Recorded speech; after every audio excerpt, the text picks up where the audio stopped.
Me gustaría vivir de la música, aunque fuese tímidamente, y ya está, ¿sabes?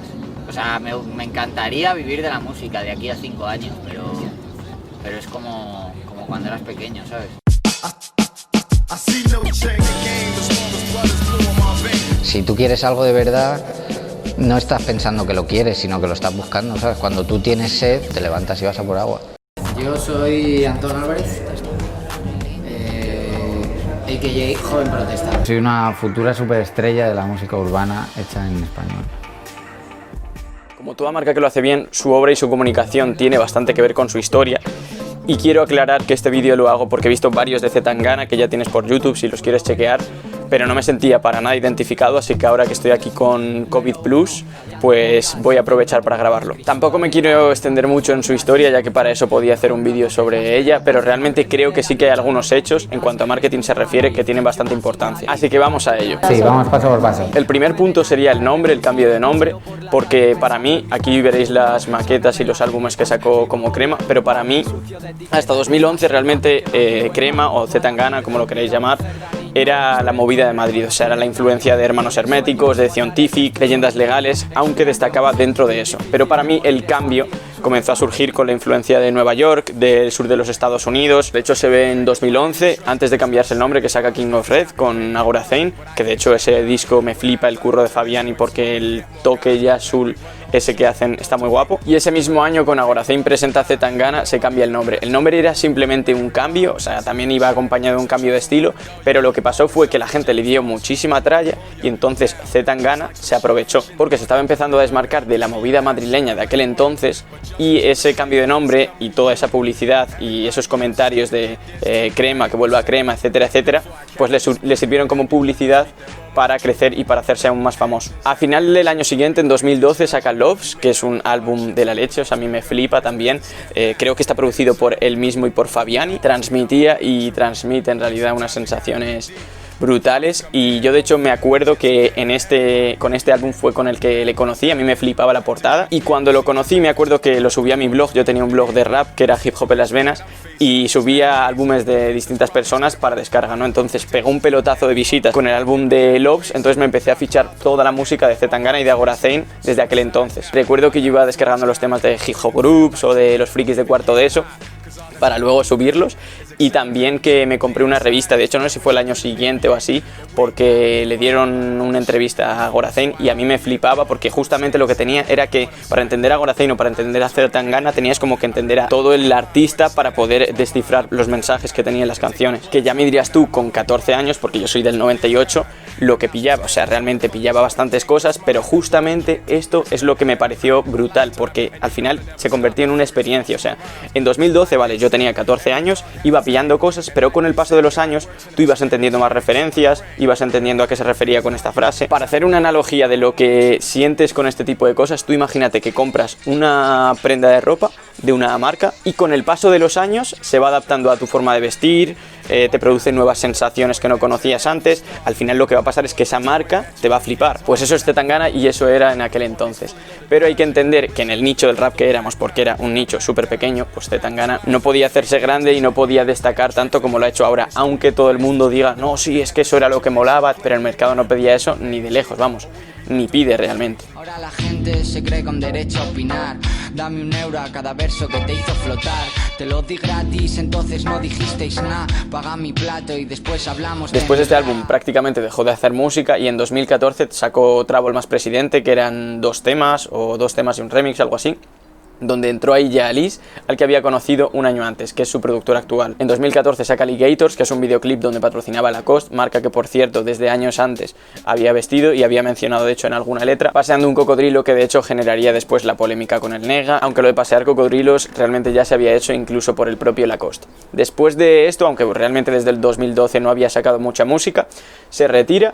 Y yo estoy seguro de que esta época también le sirve para ver cómo le beneficia mucho la polémica de eres un vendido, de no eres real, porque estás patrocinando una marca, porque estás ganando dinero, junto con toda la polémica que le seguía de lo que habíamos comentado del cambio de nombre. De hecho, convirtió esto de las polémicas en uno de los pilares fundamentales de su marca, como comentaré al final del vídeo.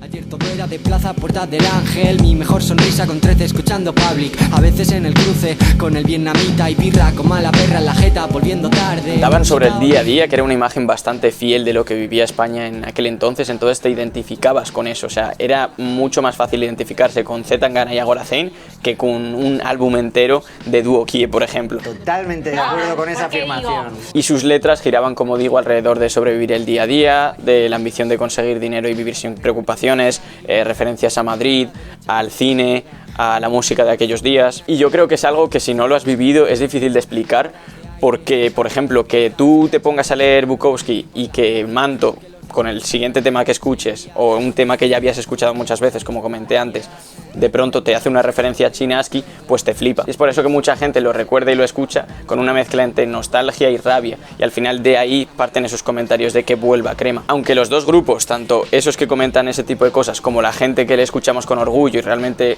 vemos como el progreso y estamos orgullosos de lo que ha conseguido y de que haya pasado de eso de mirar las Lacoste que antes eran nuevas a tener Lacoste para él y para todos los de su alrededor, ambos grupos le dan interacción. Así que hablo por mí y seguramente que por mucha otra gente que realmente he crecido con Z Tangana y he vivido, digamos, mi propia evolución, y en general por haber madurado con él y con sus letras. Porque de hecho algunas que escucho ahora se me pone la piel de gallina todavía, aunque las haya escuchado 1001 veces, porque te pones a recordar cosas de por aquel entonces, o yo en mi caso personal, porque al final es lo que genera, ¿no?, una historia para cada persona. Pues recuerdo los viajes entre Salamanca y Madrid que hacía porque tenía una novia allí, o el hecho de pensar que eres un vendido porque no haces rap de verdad, que todos hemos pasado por eso también, o la dicotomía entre disfrutar el día a día, vivir con amigos o ambicionar algo grande. Son cosas que yo creo que muchos de esa generación hemos pasado por ello. Entonces al final Z Tangana para nosotros representa evolución, y Tangana se convierte en un estado mental que no es solo para él. Y también la magia de esto, ¿no? Tú lanzas una canción y esa canción significa cosas para los personas que tú no podrías ni imaginarte. En definitiva, y para explicarlo desde el punto de vista puramente marketingiano, realmente lo que ha hecho Z Tangana aquí es captar al máximo el valor capital del cliente, porque consigue que esa gente que estaba antes siga escuchándole, a diferencia de otros artistas, por ejemplo, que quizás le escuchan durante una época pero no consigue fidelizarlos y no siguen escuchándole en el futuro. Y además Z Tangana fomenta esto porque conversa o responde aportando símbolos, aportando referencias a aquellos tiempos. No volvió a la música hasta la mixtape de 10-15, que pegó muchísimo, incluso sin tener videoclip, que esto era algo bastante importante. Y este disco es bastante importante porque se ve un cambio bastante grande en Z Tangana. O sea, Z Tangana ese verano, en 2015, vio que había un hueco en la industria, vio que había figuras urbanas de Latinoamérica o el propio Drake en Estados Unidos. Lo importaba directamente a Drake con algunos retoques de Banana Bahía, pero lo hacía así de forma súper fácil para volver a la música sin complicarse ni un poco. Además también, digamos, se inspiró en la figura de la marca personal de Drake para hacer lo mismo en España, como comentaba. Incluso visualmente se vuelve a asociar al cocodrilo que decíamos y hace la referencia a Drake del cocodrilo comiéndose al búho. De esta forma retomaba la música, decidiendo ya que se iba a dedicar a ello y que iba a ser una persona grande dentro del mundo de la música, y qué mejor forma que, si le van a comparar con alguien, sea con una persona o con un artista grande como es Drake. Otro punto bastante importante a partir de este entonces es que las letras se simplifican considerablemente. O sea, hasta entonces sí que había cambiado entre estilos y demás, pero al final las letras eran retorcidas. O sea, tú tenías que estar metido en la movida o tenías que estar descifrándolo. Ahora, aunque tenía sus mensajes subliminales o cosas que si tú estás dentro de eso las entendías, cualquier persona podía escucharlo. De hecho, en el propio tema de Bolsas lo dice, ¿no? Ya que he venido aquí voy a hacerlo sin disimular, pero también es un tema sentimental y en el que se expone muchísimo, lo que me lleva al siguiente punto. Pongo a los chicos a estudiar, no a drogarse y a vender zorra, pilla mis raps, escribo real, amor pero no para amar, esto es mad, chicos tristes en la gran ciudad para... Lo primero de todo es el apodo. Pucho, de Pepucho, su abuelo, fue el apodo que llevaba siempre, pero que se conoció por todo el mundo con la maqueta de 10-15 con el tema de Chito. Y además no es algo que nombre en pocos temas. Esto que hace que mucha gente inconscientemente se sienta mucho más cercana a él. De hecho, te invito a que te metas en su Twitter o en su Instagram y verás respuestas y comentarios de gente de Pucho hace esto o Puchito lo otro. Z Tangana supone una rotura de patrón en muchos sentidos y rompe con lo que había en el mundillo de aquel entonces y en general con el mundillo de la música, me atrevería a decir. Por ejemplo, otro punto bastante importante para esto de la cercanía es su personalidad sentimental y que se abre muchísimo, que es lo contrario a lo que la gente acostumbraba en el rap, que de hecho era yo vendo muchísima droga, yo soy el más malo, etcétera, etcétera. Así que aprovecha su personalidad sentimental, ya que naturalmente es así, y transmite muchísimo al ser real. O sea, todo esto de parece que la canción está hecha para mí o encaja perfectamente con mi situación actual, que seguramente hayas vivido. Lo mismo sucede cuando comienza abiertamente en las canciones y en las entrevistas su búsqueda por obtener más dinero, por conseguir grandes cosas, etcétera, etcétera, aunque realmente esto yo lo asociaría más al crecimiento que tuvo la escena trap. O sea, al final lo que hace es asociarse, y muchos jóvenes de esta generación se veían reflejados en esa situación de yo quiero dinero, porque hasta entonces daba como vergüenza comentarlo, lo que decíamos, ¿no? Que si querías dinero eras un vendido. Y otro punto clave de su transparencia yo creo que es que comenta, por ejemplo, pues no sé, la parte mala de ser famoso, que es algo que se ve poquísimo, y además la gente se identifica. ¿Y por qué? Porque actualmente, o sea, ha cogido la tendencia perfecta, que es que a día de hoy cualquier persona se puede sentir famosa, porque cualquier persona puede tener 1000 seguidores en Instagram, o cualquier persona se puede hacer famosa durante un día o durante 15 minutos por un meme o porque se hace viral. Del mismo modo, en muchas entrevistas e incluso en el disco de Ídolo, por ejemplo, te muestra cómo crea el personaje, te dice que es una figura que él crea, etcétera, etcétera. O sea, al final lo que pasa es que tú ves a Pucho como una persona cercana, como si fuera tu amigo. De hecho, yo creo, aunque esto realmente no lo he estudiado objetivamente, que esta es una de las razones por las que las canciones de Zetangana se comparten más que las de otras personas. O sea, si tú, en este caso, crees que hay algún factor o algún motivo por el que se comparten más que otros artistas con más streams, coméntala por aquí abajo, porque yo lo que realmente, que obviamente más streams y más visitas, pues va a haber una correlación positiva con más compartidos. Pero veo que las canciones de Zetangana se comparten más en comparación con otros artistas que la gente puede que también escuche porque tienen muchas visitas, pero sin embargo no se anima a compartir. Y realmente yo creo que esto se atribuye a esta cercanía, ¿no? Igual que cuando compartes un tema de un amigo tuyo. No curar mi dolor me hace especial, chulo. Me da calor cuando hay cosas que pensar, primo. Mira, una cosa que no pensaba comentar, pero para dejar bien claro por qué yo creo todo esto que he dicho y por qué para mí es cercano y realmente es de forma altruista, te lo voy a contar con una anécdota que me pasó a mí. Yo con el disco de 10-15, que tenía 17 años en aquel entonces, en 2015, fui a verle en concierto porque vino aquí a Salamanca. Y como digo, tenía 17 años, ¿no? Entonces yo cuando compré la entrada, resultó que no se sabía que en ese concierto no podían entrar menores. De hecho, ni en la tienda donde la compré, ni en la propia entrada ponían nada sobre menores, porque muchas veces es más de 16, ¿no? Pues total, fui allí, yo estaba súper ilusionado, me acuerdo, porque no tenía dinero nunca y obviamente tampoco podía moverme, por ejemplo, a Madrid para un concierto aunque tuviese dinero o aunque fuese gratis, porque tenía 15, 16 años. Pero ese año que vino a Salamanca fui a verle y pasó una cosa, y fue que no nos dejaron entrar en el concierto porque eso, ¿no? Tenía 17 años. Pero en definitiva, lo que pasó fue que nos quedamos como, bueno, mi novia de aquel entonces, yo y otros 3 chavales, si no recuerdo mal, allí en la puerta. Bastante jodidos, claro, o sea, ya no ibas a escuchar a Zetangana y encima habías perdido la pasta que tendríamos que reclamar a la tienda o lo que fuera. ¿Qué pasó? Que a los 5 minutos o a los 10 minutos, que faltaba un poco para que entrara Zetangana a cantar, salió Zetangana, vino al grupo donde estábamos los chavales ahí, apartados obviamente, ya nos quitamos de la cola porque no podíamos entrar, y dijo, bueno, lo siento chavales, yo no sabía nada de esto, que probablemente fuese verdad, o sea, yo no sé si era verdad o no. Pero la cuestión fue que nos ofreció dinero. De hecho, los otros 3 chavales cogieron el dinero porque obviamente iban a estar ahí jodidos y encima sin pasta. Yo recuerdo que no cogí el dinero y de hecho aquí tengo la entrada. Que para mí en aquel entonces, que yo curraba como podía un poco para sacarme unos euros, pues era bastante realmente. Pero dije, joder, yo prefiero no tener la pasta y quedarme ya esto para mí para siempre.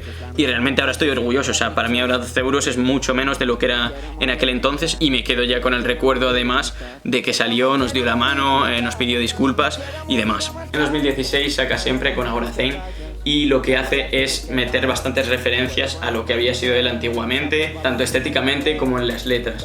Por ejemplo, que esto de hecho es una teoría, en el reloj que sale en este álbum sale 15:11 la hora y el álbum anterior se llamaba 10:15, justamente coincidiendo con los álbumes de Zetangana, 10, el de 10:15 y 11, el de Siempre.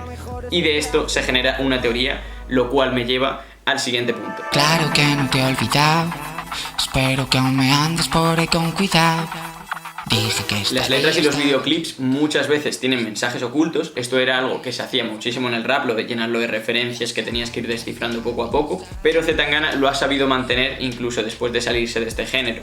Y de hecho esto es algo que hace que mucha gente esté ahí intentando descifrar o sacar pues qué es este clip o a qué se refiere con esta frase. Yo he aprendido que muchas de las cosas que se ven con Zetangana no son casualidades, ni portadas, ni ropa que llevan, ni el discurso, pero sí que Zetangana se aprovecha muchísimo de esto. Es decir, quizá hay, no sé, X prenda que lleva en un videoclip o en una entrevista que simplemente la lleva porque le molaba y la gente empieza a hablar sobre eso. Entonces Zetangana lo aprovecha y quizá lo convierte en una polémica nueva o lo convierte en algo de lo que dar que hablar. Porque al final, como al ser humano le gusta sentirse especial y nos gusta sentir que sabemos cosas que el resto no sabe, pues intentamos buscar este tipo de cosas.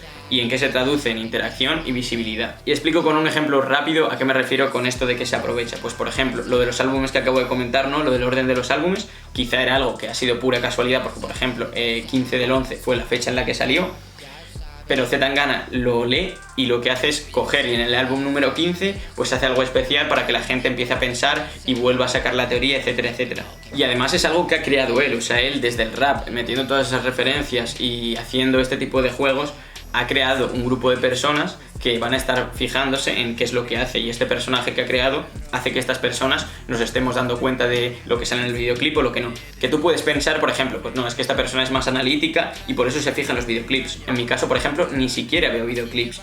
Yo normalmente me meto en el Spotify y ya está, pero con Zetangana siempre, seguramente motivado por este factor bastante, me meto en el videoclip a ver qué referencia hay o a ver qué está haciendo. Y además, que yo era lo que pensaba, decía, esto no es muy relevante porque al final van a ser un grupo de gente antigua que le conoce, sabe que hace este tipo de cosas, etcétera, etcétera. Pero no, sino que es algo que realmente incluso la gente que le conoce desde hace poco hace porque ya conoce también su personaje. Y de hecho lo puedes ver en el último tema, en el de Tú me dejaste de creer, que ya la gente está comentando pues si es que esto es una referencia a Rosalía, si esto es no sé qué, etcétera, etcétera. Y además lo vamos a decir en algún momento y alguien hará una historia desde que tenía 17 años que ya estaba todo esto aquí, ¿no? Sin embargo, a pesar de tenerlo todo controlado y de estar midiendo todo y de, digamos, tener en cuenta todos estos factores, a mí me parece que también sabe aprovechar bastante bien los imprevistos y sabe ser espontáneo, como por ejemplo lo de la carátula de Avida Dollars, que fue pues de una fotografía que daba la casualidad que salía así, y lo usó como carátula de ese disco, pero como digo, sabe adaptarse bastante bien a este tipo de situaciones, ¿no? Y de imprevistos, lo cual me lleva al siguiente punto. Mira el marcador, puta, no llevo ni un empate. Mi cara en las Forbes, en los informes, negociando un kilo mientras leo los deportes. En 2017 lanza Ídolo y lo promociona, entre otras cosas, simulando una campaña de moda con Loewe, donde muestra completamente aquí este punto. Obviamente hay cosas que están extendidas en la industria y no podemos como decir, no, esto Zetangana lo hace genial, como por ejemplo pues sacar el hit antes del verano, como puede ser Antes de morirme o Llámame más tarde en 2016, ese verano con Rosalía, o Mala mujer en el verano de 2017. Pero por ejemplo, este último, o sea, Mala mujer, realmente sí que tuvo bastante visión, porque lo hizo justo cuando lo latino estaba entrando en España. O sea, a ver, desde 2015 ya se empezaba a escuchar Daddy Yankee, Don Omar y demás, pero realmente en el 2017 era cuando estaba pegando el bombazo, porque antes de esto realmente el reggaetón estaba bastante mal visto y se criticaba mucho. O sea, realmente yo creo que esto está bastante explicado por el hecho de que conoce súper bien su industria, y esto es algo muy importante y que Zetangana ha hecho, que es conocer a cada detalle el terreno en el que juegas. O sea, por ejemplo, si tú vas, no sé, a ser carpintero, tienes que conocer ese área súper bien, cómo se trabaja, por qué la gente hace las cosas que hace en ese mundo, por qué la gente compra, cuáles son sus motivos y demás. Entonces Zetangana lo conocía perfectamente desde bastante joven. Los sitios de descarga, las páginas, nosotros creemos que no, están ganando pasta con publicidad y con toda la mierda que te sueltan con los putos anuncios de porno, tronco, de meter la bolita, con todo eso están sacando pasta y la gente aquí se cree que no, y que te están timando, ¿sabes? Si tú te crees que eres libre por ir ahí, no, hay un tío sacando pasta. ¿Cuál es el problema? Que las grandes discográficas, en vez de hacer lo mismo, ¿sabes? Y ganar su dinero viendo la música gratis, tal, han querido seguir manteniendo esos márgenes de beneficio que te da un circo. Tú, primero, la pasta que genera cada stream no es una pasta que sea de información pública.